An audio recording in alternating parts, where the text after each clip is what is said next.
All right, ladies and gentlemen, welcome back to TowerDive TV's weekly number 40. I will be your lead caster, Grizz Rage, and with me today is actually one of our newest casters, and I am not going to butcher or mess up his name, so he will go ahead and introduce himself. Hey guys, my name is Raptortoise, and it's a pleasure to be here casting this game for you guys today. All right, and with us today, actually, the teams that are going to be playing, it is going to be Siren's A team versus Azure Black. And as you have been seeing for most of the tournament, Siren's A team dominance so far throughout the tournament has been actually very, very dominating-ish. And as we get into the bans, we actually see a blue team banning out Thresh and Nunu. You know, what's your opinion on the whole everyone ban Thresh rage going on right now? I think that Thresh is just banned because like he just creates a different way to gank bot lane, and he just changes everything, and he's just so hard to play against because he can just create so many different gank opportunities with the lantern that junglers can just come from all kinds of different angles, and it just causes like so much more like thought to go into anything that has to go in the bot lane. And then the pull is just crazy, and the ultimate is great for CC. He's just so destructive, and he has so much like utility in CC. He is just so strong, and like there's every ability he has is just amazing, and he's just like I think he's the best support. I know he's the best support. The best support ever. And then yeah, right now, yes. Right now, he is the best support.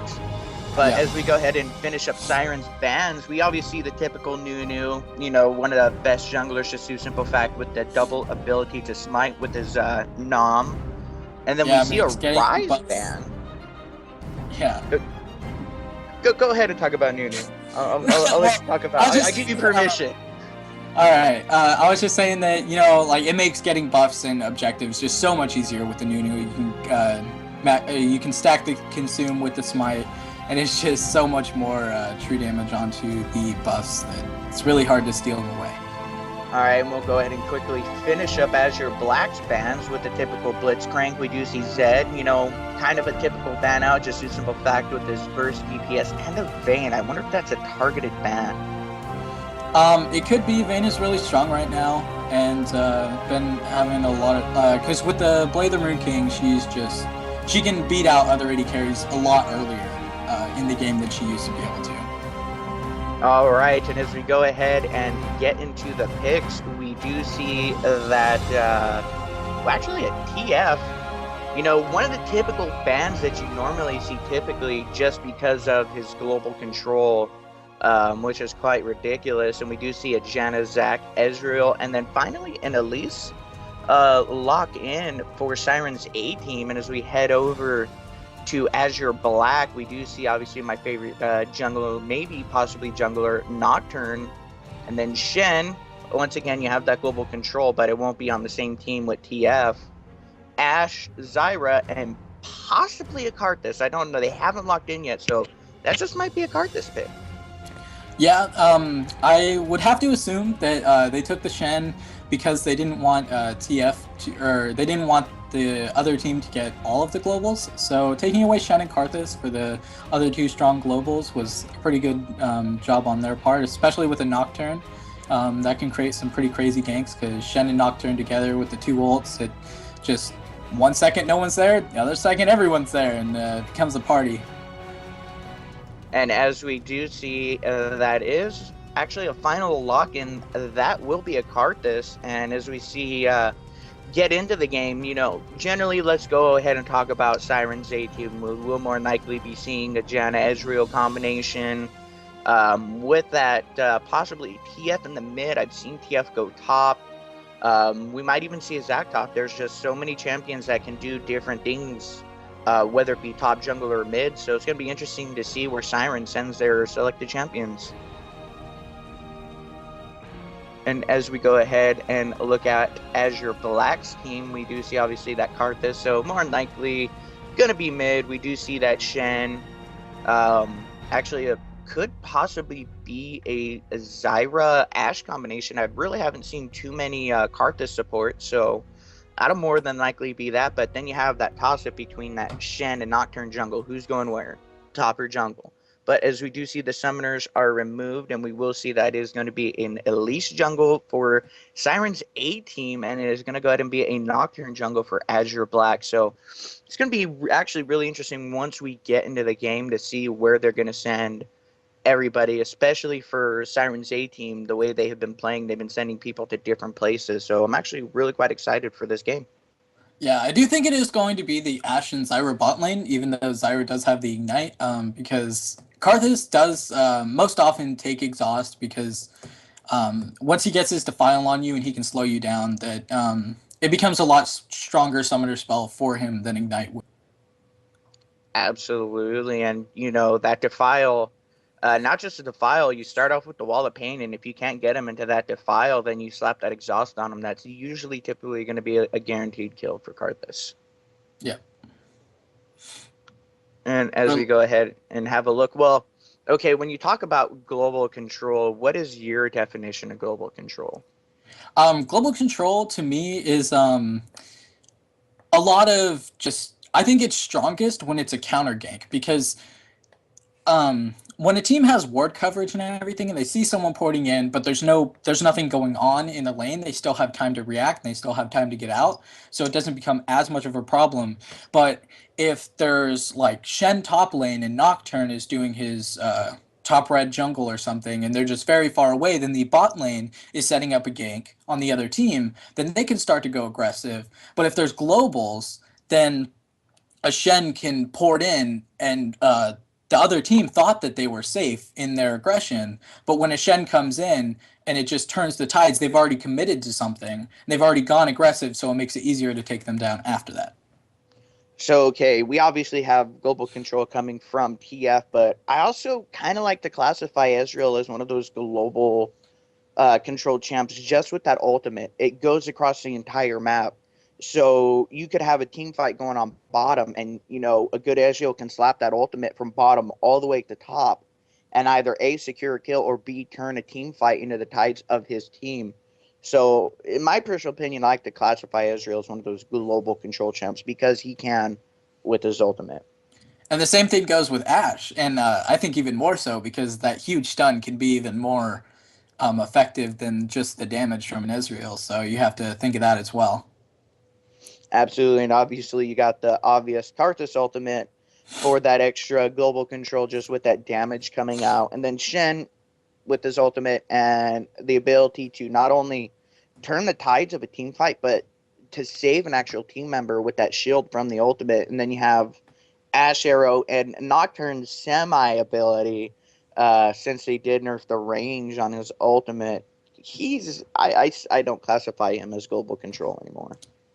Yeah, but at max rank, he can definitely fly very far, and he can get past the ward control because he can ult from the jungle. So I think that he's not global control, but he does have very very strong ganks, and he can gank from very far away. Half globe control. We'll Yeah, call it half globe control. I think at max range it's about the same as a Pantheon ult, but I could be wrong on that. All right, as we go ahead and get into the skin intimidation, we do see on the side of Sirens that Frost Queen Janna and that Tango Twisted Fate, along with that TPA Ezreal that we have been seeing quite a bit of the day. And actually, the only two people on Azure Black is going to be Wildfire Zyra and that Frozen Terror Nocturne. So obviously, Siren's A team taking the skin intimidation away, especially with that TPA Ezreal.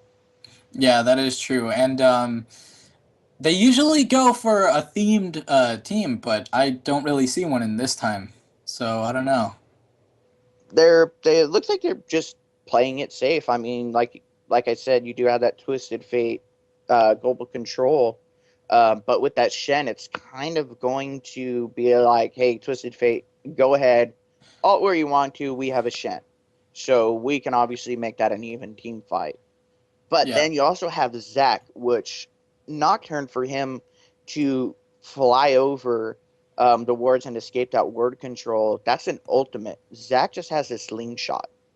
So with the whole actual ganking times and ability to escape that word control, obviously hats off goes to Zach. So it's going to be really interesting to see what they actually decide to do. And as we go ahead and get to the game and seeing a lot of the actual typical first buy items, and I'm just going to go ahead and set up my champions the way I feel which lanes they are going to go ahead and go into. And actually, I don't even know who the support is for Siren's 18 yet, so actually, no, yeah, that's Shanna. I was talking about Azure Black. Yeah. So I'll have to wait on Azure Black to see exactly who's going to be the support, and it looks like we might have an engagement going on over by that Baron. Possibly. As far as level 1 goes, you do have the stun from TF, and Elise can get her stun as well. So they have a pretty strong level 1, but same thing goes for the other team, the red team. They do have the Zyra roots and the Ashe slow and Shen taunt. And there's the Shen taunt picking up the Janna, and there is first blood for Ashe, and we do see Zach going ahead and picking up the kill down onto Shen, and we do see that now Azure Black is in full retreat as Hobsauce is taken down very low, forced to flash. We do see actually Salty in a lot of trouble, and Salty turning back and running away. So there's going to be a 1-for-1, but that first blood going down onto Ashe is going to be very critical for that team, and especially early on. So that's going to be another item in the favor of Ashe. Yeah, that was very good for blue team, though. They did end up getting the first blood. And if you look at the summoner spells, red team had to pop 4 flashes, whereas blue team only had to pop 1. So they still have 4 flashes left, whereas the only one on the red team with their flash is Karthus. Absolutely, and that was actually a really good job with that Shen. You know, typically you do see most Shens, they pick up their Q first, but he went ahead and he picked up his taunt just for that team engagement. So really good job on him that secured the first blood for their team. And yeah, but that does give a little bit of an edge in the bot lane to the Ashe, because he does get to start out with boots, whereas Ezreal does just have the Doran's blade. But we're going to have to see if that really equates to any sort of real advantage in the lane. Yes, it will, because it'll allow Ashe to get away from most ganks, especially with Shen being on their team. So he can just turn and run, or she can just turn and run, unless they get a slowdown onto her. So yeah, those boots are really going to help.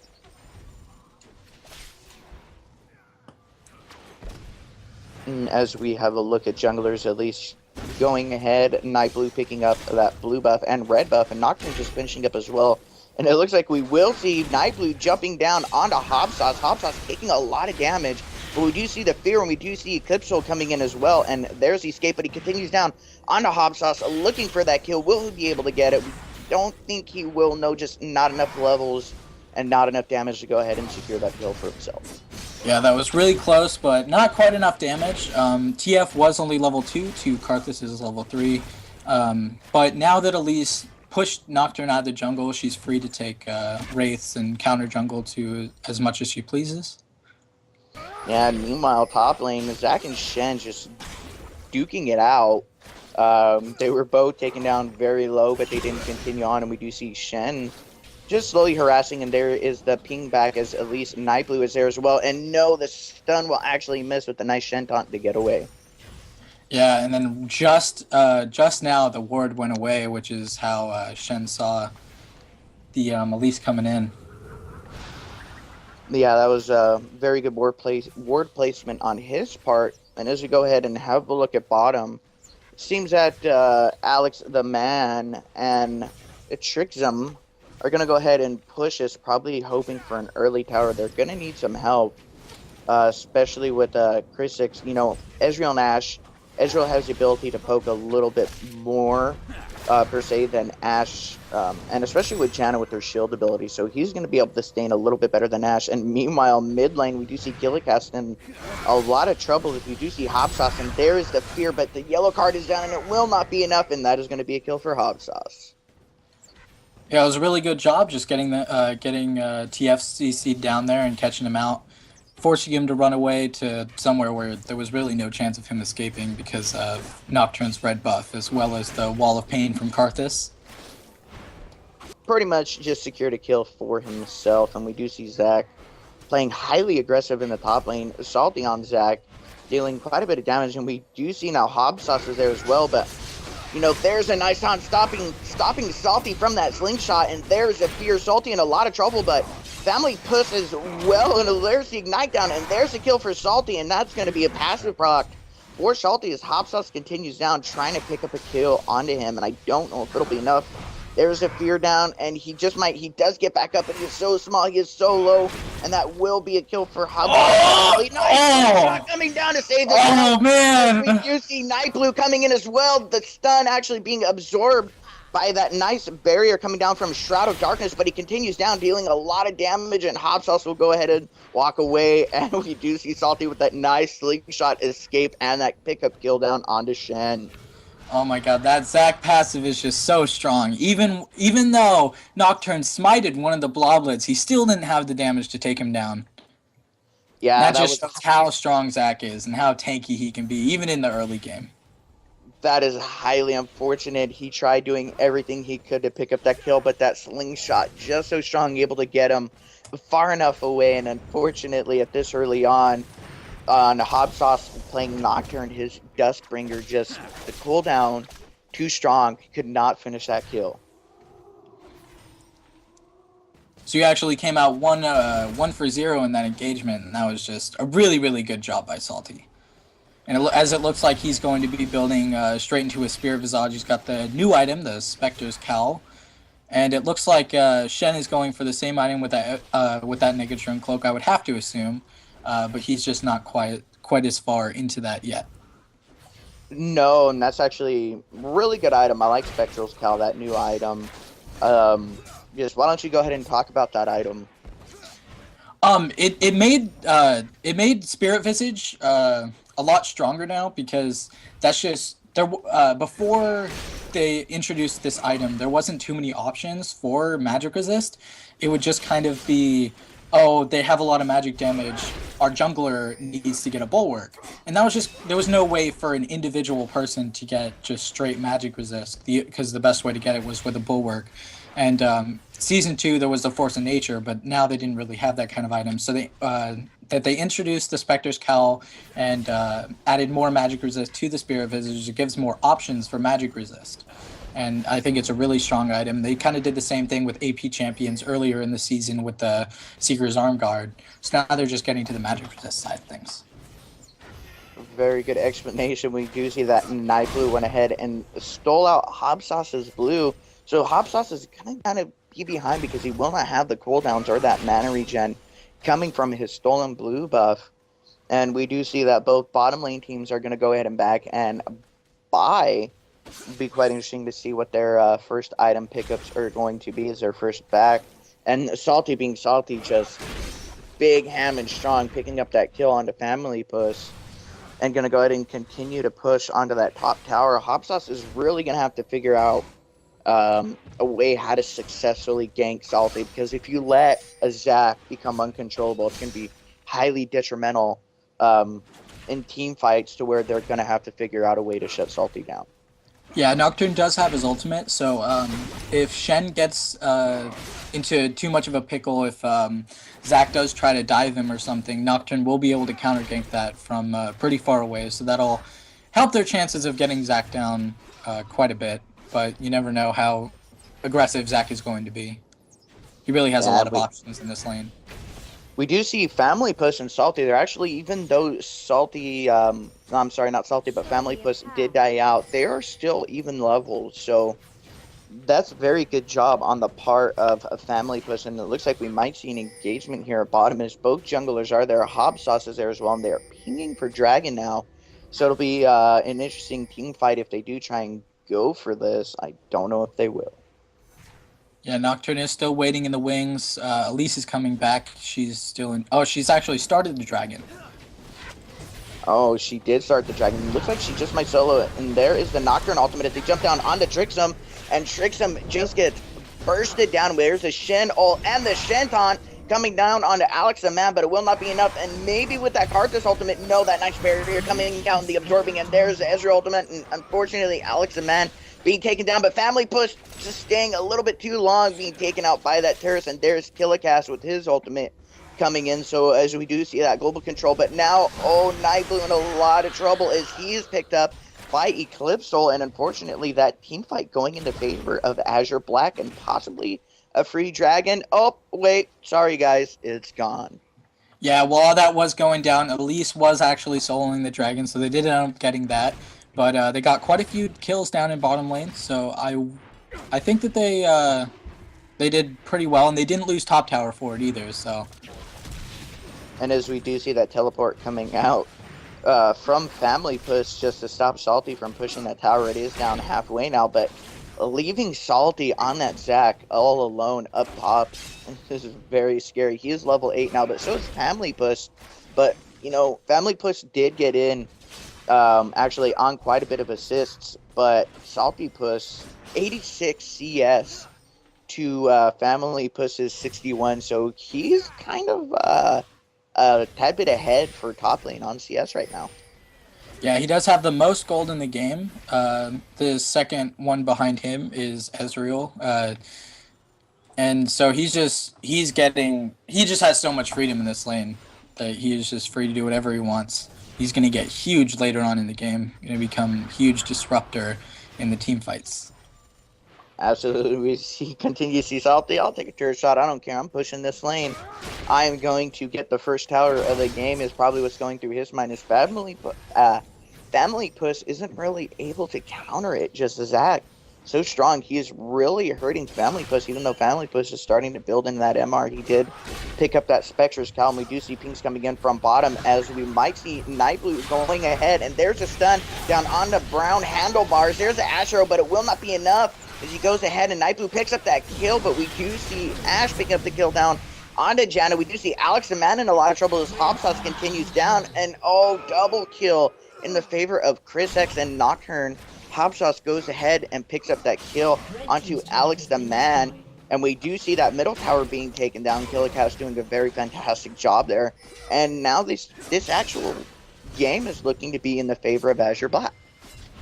Yeah, even though the gold still is in favor of the blue team, the red team is definitely giving them a run for their money. They are down one tower and one dragon, but as far as kills go, they are ahead. And we do see that nice Nocturne ultimate coming out just to kind of disrupt the things that are going, give some protection to his teammates as they continue to go into the jungle and CS. Yeah, the Nocturne ultimate does have a lower cooldown than TF Splash, so that will be a good spell trade for them. Absolutely. And as we go ahead and look, we do see now that Azure Black is teaming up. Hopsauce finally going to be able to get his blue. And what do you think Siren's A team's going to have to do to kind of get themselves back into this game, even though they do have that global gold control with that tower, with that dragon? But so far, Azure Black has been dominating in the team fights. I think it is. The reason that they've been losing all these fights is because they've never had Zac in any of them. Because Shen has the ability to teleport down and assist in these fights, turning them into a 5v4, whereas Zac has just been staying up in the lane. So we're not really going to know how things are going until we get a full 5-on-5 team fight where Zac actually comes down to help with the team fights. And we do see Hopsauce kind of making his way up top, but it unfortunately will not be in time as top tower is now taken down and kind of giving Salty the ability to roam. And we'll just have to see how detrimental he will be in team fights. There's something going down bottom. And in bottom lane, we do see Chris X in a lot of trouble. He is finally shut down by Alex the Man, but here's the Karthus ultimate. And unfortunately, will not be enough. And a nice dodge coming out from Nightblue, escaping the Zyra passive from death. So very good job on him. But both teams picked up quite a bit of kills, you know. Two members from Siren's A team went down, but 3 went down from Azure Black. So it's kind of interesting to see. And we do see that double push still going on top. And Hopsauce is there now, but Killicast is quite low. So Hopsauce could essentially jump in on Killicast and pick up a kill. But unfortunately, Salty's passive is up. So even if he did turn on to Salty, he has to deal with that passive. Yeah, that would definitely be a one-for-one trade there if Nocturne could take down TF. Yeah, and as we go ahead and look at the item build so far, we do see that Shen went ahead and finished up his Spirit Visage, and we do see Zach picking up that Ruby Crystal. And on TF, we do see that Sheen being picked up first, which is a really good item, along with double Doran's rings. And Karthus actually finishing up his Rod of Ages. So Karthus sitting on 112 CS, 3 kills, 3 assists, 0 deaths. He's pretty big right now. Yeah, everything is going perfectly for him. He's picking up the kills with his ultimate, and he's able to stay mid and just farm up. And that's how Karthus wants to play. He wants to get to the late game, get all of his items, so that he can go into team fights, defile in the middle of the team, and clean everything up with his ulti. Well, the thing with Karthus is he can easily cut off a team because they do not, especially when he's super fed late game. They don't want to run through his defile. It's like, hey guys, I'm playing Suicide Karthus. I'm going to block your team off and seclude a few people so we can easily pick them up because you're not going to want to run through my defile. And we do see a nice Hob Sauce ultimate coming down onto Trixum. There is the Fear and the Azure, and it looks like this is going to go ahead and be a dead Trixum as Hob Sauce is on a killing spree, and they continue to turn down onto Salty. And we do see now Karthus is in the fray. A lot of damage going down, and Killicat's in a lot of trouble as he is picked up. There's the Ezreal ultimate coming down, as we do see Alex the Man going ahead and picking up a kill. And we do see Eclipsal now being turned away, and we do see Hob Sauce actually being shut down. And a double kill coming out for Alex the Man. So Siren's A team just turned this game around into their favor. They are now dominating. You know, Night Blue did a fantastic job of jumping in there, running in, stunning, and disrupting that team fight. And then Alex the Man jumped in there a little bit later and was like, hey guys, I'm going to get a free ultimate, and I'm going to jump in on your team. That's all low. So fantastic job on Siren's A team, kind of turning this game, even though they did have that global gold in their favor. They now kind of are starting to get the kills into their favor as they have 27.6k to Azure's Black 24.2. It's still such a close game just with the whole global gold control that it's still really anyone's team, even though as we do see Siren's A team continuing to dominate on the global gold with that bottom tower. So all tier 1 towers are down now for Azure Black, and unfortunately Siren's A team has all their towers, so Azure Black's going to have to really think about what they're going to do to get themselves back in this game. They're going to have to group up. They're going to have to push either middle, top, or bottom, but they really need to do something. They really need to get back into this global gold control. It just due to the simple fact, kills don't win games, objectives do. So they're going to have to go in there. They're going to have to get dragons. They're going to have to start to get towers if they want to stay into this game. And we do see a Hob Sauce jumping down onto Killicast, and we do see Eclipsal there as well, and Salty, and there's a stun coming down. And there is Let It Bounce as Eclipsal is taken down. He is shut down.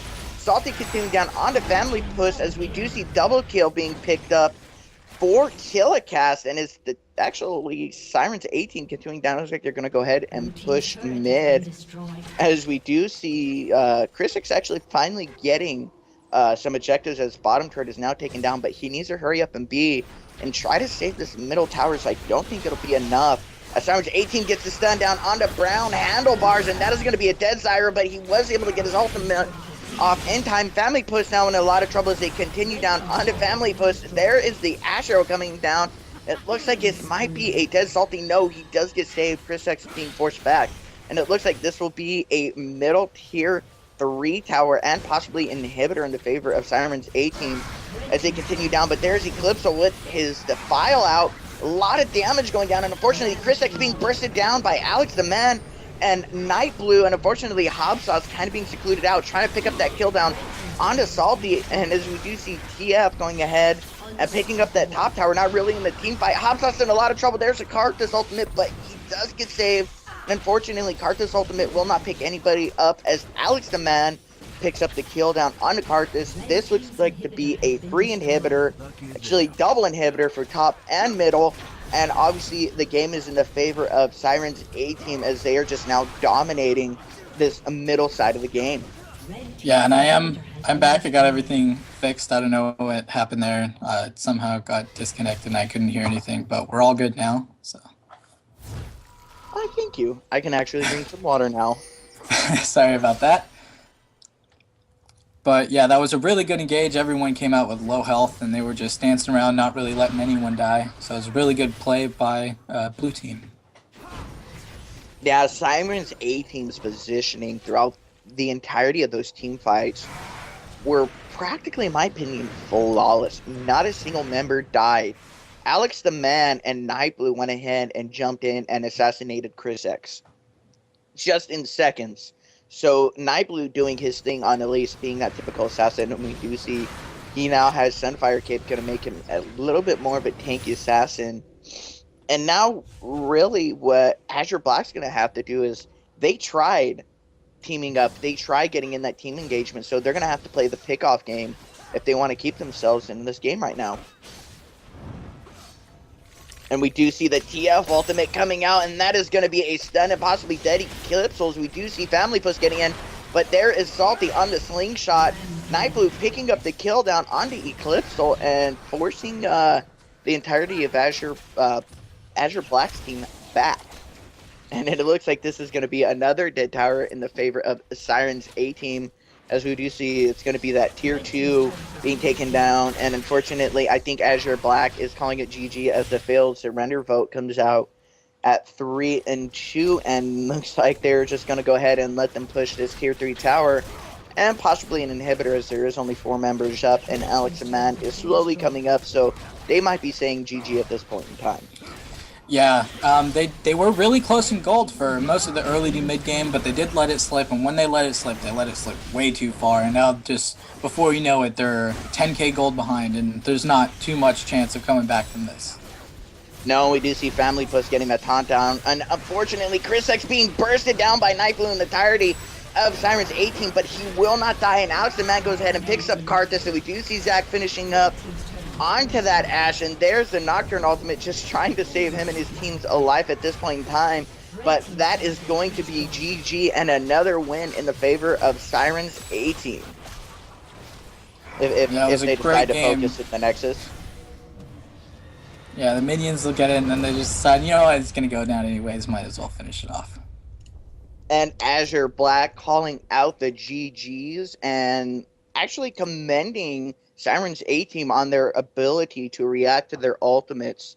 So all in all, Siren's A team doing a fantastic job so far throughout this this tournament, and just doing a fantastic job. You know, it was even, it was neck and neck. We did see Azure Black in the lead there for a bit, and then when it got down, like you said, as soon as Zach got into the fray, Salty on that Zach, it really turned the game around because Zach can slingshot in and let it bounce and just disrupt the entirety of Azure Black, and that's what he did, and he did a fantastic job with it as well. Yeah, that's what happens when Zach gets to just stay up in top lane and get just super big so that he can go into team fights and just knock everyone around and everything.